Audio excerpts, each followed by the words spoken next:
అందరికీ praise the lord. ఈరోజు tell దాన్ శిలాశాసనం లేదా హౌస్ ఆఫ్ డేవిడ్ శిలాశాసనం గురించి తెలుసుకుందాం. ఇది పురావస్తు శాస్త్రంలో ముఖ్యమైన ఆవిష్కరణ. ఎందుకు ఇది ముఖ్యమైన ఆవిష్కరణ అయిందంటే, ఈ శిలాశాసనం దొరకక ముందు చరిత్రకారులు కానీ పురావస్తు శాస్త్రవేత్తలు కానీ ఏమనుకునే వాళ్ళంటే, బైబిల్లోని దావీదు రాజు ఒక కల్పిత పాత్ర అని, మరికొందరు ఆయన ఒక చిన్న తెగకు నాయకుడు అయి ఉండవచ్చు అనుకునేవాళ్ళు. ఒక సామ్రాజ్యానికి రాజు అయి ఉండడు అనుకునేవాళ్ళు. చరిత్రలో ఉమ్మడి ఇజ్రాయిల్ సామ్రాజ్యం లేదు అనుకునేవాళ్ళు. దానికి ఒక చక్రవర్తి అనేవాడు లేడు అనుకునేవాళ్ళు. వాటికి ఎటువంటి చారిత్రాత్మక ఆధారాలు లేవు కాబట్టి అలా అనుకునేవాళ్ళు.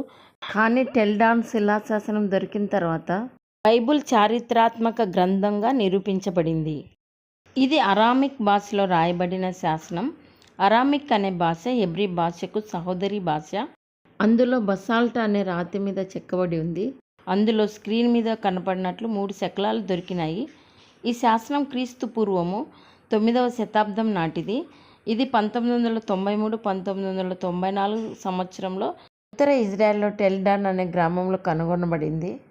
హౌస్ ఆఫ్ డేవిడ్ అనగా దావీదు వంశానికి సంబంధించిన పూర్వపు ఆధారము. ఇది ప్రస్తుతం యెరూషలేంలోని ఇజ్రాయెల్ మ్యూజియంలో ఉంది. ఈ శిలాశాసనం రాసిన రచయిత పేరు లేనప్పటికీ దీన్ని రాయించింది ఒక సిరియన్ రాజు అని అర్థమవుతుంది. ఇది ఒక విజయ శిలాఫలకం. దీనిని ఆరామ్ డమస్కస్కు చెందిన హాజెల్ రాజు ఈ శిలాశాసనాన్ని స్థాపించాడు. ఇతను ఇజ్రాయెల్ రాజైన యెహోరాము మరియు దావీదు వంశానికి చెందిన అహజ్యాపై సాధించిన విజయాన్ని జ్ఞాపకం చేసుకుంటాడు. యెహోరాము ఇశ్రాయేలుకు చెందిన రాజు. అతను ఆహాబు మరియు యెజెబెలు కుమారుడు.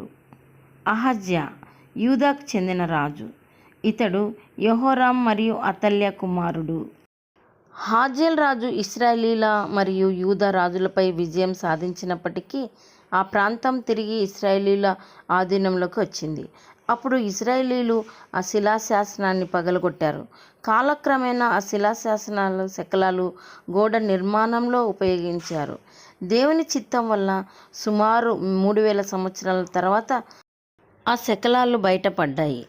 ఆ శకలంలో 13 వరుసలు ఉండగా ముఖ్యంగా 7-8 వరుసలు ముఖ్యమైంది.